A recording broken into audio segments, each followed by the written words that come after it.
Ever land a focus strike and just explode the monster? There's a hidden system behind focus strikes that most hunters don't know about, and once you understand it, you can deal thousands of damage with a single focus strike.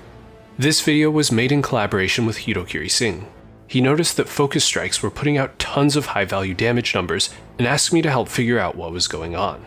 Many Chotacabras died to bring us this information. In this video, I'll break down how these numbers work and how you can get them in your own hunts.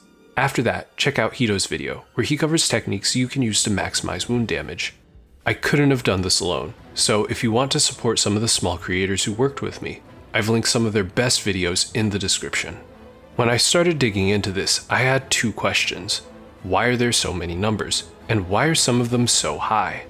The answer to the first question became pretty obvious after a few minutes in the training area. Longsword. And before anyone starts whinging in the comments, I just want you to know, Capcom's favorite child is clearly Greatsword. Let's talk basics. Focus strikes work like this. You hit a wound, you do a fancy attack, it explodes in a burst of damage. Cool. Hit multiple wounds with one focus strike, they all pop. Each weapon has its own flavor of focus strike. Gunlance can cancel the move early and combo into a fast wyvern fire. Sword and shield can rip open wounds and choose between two different follow-ups. Greatsword has so many features that you could make another video about it. Bow just deals more damage, but we'll get back to that later.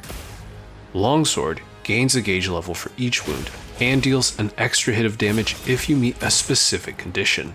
For simplicity, I'm going to be calling these extra hits double pops. Longsword's focus strike has two parts, a thrust and a 2-hit follow-up that you can aim. Here's the trick. If you focus strike a wound and land the follow-up on it, you don't get a double pop. To trigger a double pop, you need to land a hit of your follow-up on a different part of the monster, or even just swipe the air near one. A double pop has the same motion value as a single hit of the follow-up attack, and can crit. So, mystery solved. That's where all the little damage numbers in Hito's clip came from, but the real puzzle was still ahead. What's up with those big damage numbers, and why are some of them way bigger than the others? Hito had a theory. Maybe teammate damage was contributing to the wound pop, especially if they hit a wound during the focus strike. To test that, I teamed up with Big Iron, a Monster Hunter speedrunner and Gunlance enjoyer. Her skills would prove to be invaluable for the challenge ahead. If you want to see something really cool, I've linked her 4 Gunlance's no armor Fatalis speedrun in the description. To keep variables under control, I used a set with no crit skills and ran most of my testing on Chotacabra in its high rank optional quest, A Futile Fight. I also confirmed that wound pop damage did not increase with higher crit or raw damage. One of the first things I noticed while testing was that hitting multiple wounds with a focus strike increased wound pop damage. The first pop always did the same amount, but additional pops got boosted by some sort of multiplier. I did some math to figure out the percentage increases, and the scaling seemed really weird. There were way too many numbers after the decimal points. Who codes like this? Now, take this next part with a grain of salt. The numbers work, however I can't know exactly how it's coded in-game without data mining. So here's the theory. Remember Bow's focus strike? It seemed like it was doing more wound pop damage by default, but it didn't scale when popping multiple wounds. That's when I realized I was using the wrong baseline. Bow didn't have a damage buff. All the other weapons had a damage nerf. The second lowest damage number was the real baseline. The lowest was 60% of that. Once I reworked the math, everything started lining up. The numbers matched what I saw in the training dummy, and across different monsters. However, they didn't line up perfectly with the numbers in Hito's clips. Something else was increasing the damage of individual wound pops. Next step, multiplayer.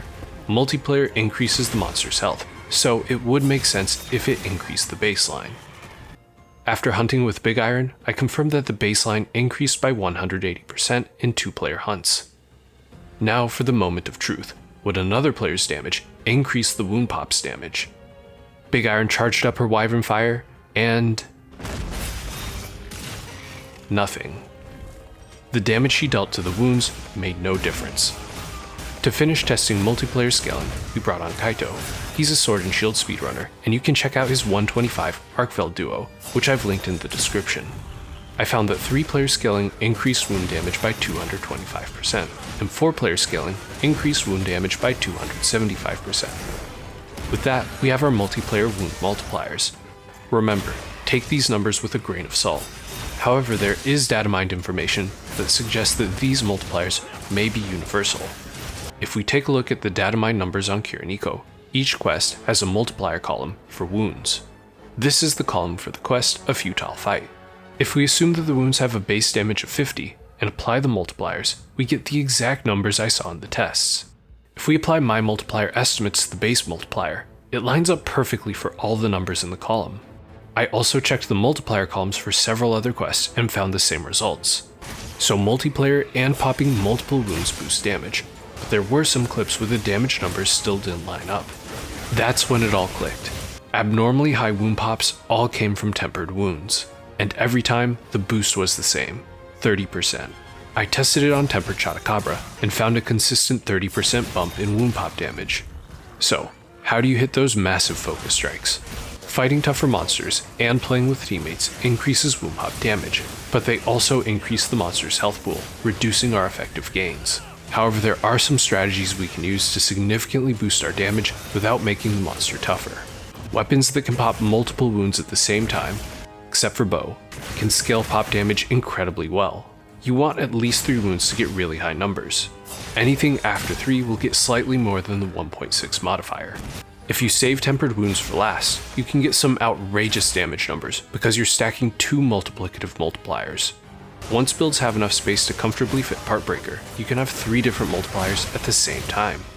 If you want to learn more about how to use this information in Hunt, you can check out Hitokiri Singh's collab video that I've linked in the description. If you found this video helpful, consider dropping a like or subscribing.